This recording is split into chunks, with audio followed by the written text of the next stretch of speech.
नजर डालते हैं तिजारत की खबरों पर। हुकूमत ने पेट्रोलियम मसनूआत की नई कीमतों का ऐलान कर दिया।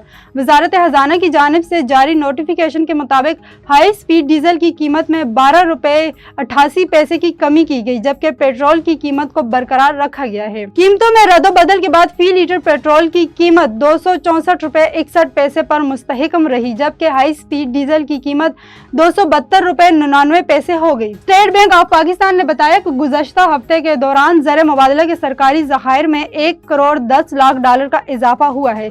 स्टेट बैंक ने जारी एदादो शुमार के मुताबिक हालिया इजाफे के बाद ज़र मुबादला की सरकारी ज़खायर 14 अरब 22 करोड़ 32 लाख रुपए डॉलर सतह पर आ गए हैं। ज़र मुबादला के मजमूई ज़खायर का हजम 8 अगस्त को 19 अरब 49 करोड़ डॉलर की सतह पर आ गया है। मुल्क में चीनी की तलब पूरी करने और कीमतों में इस्तेहकाम के पेश नज़र 85,000 मीटर टन चीनी की दरामदात के लिए 100 कार के जरिए लीटर ऑफ क्रेडिट कायम कर दिए गए हैं। ये तमाम एलसीज बाज़ाब्ता तौर पर खोलें और मुतल्लिका बैंकों के जरिए तरसील कर दी गई है। 100 कार के साथ तय पाने वाले तिजारती माहिदे के तहत चीनी की ये खेप मरहला वार पाकिस्तान पहुँचाई जाएगी।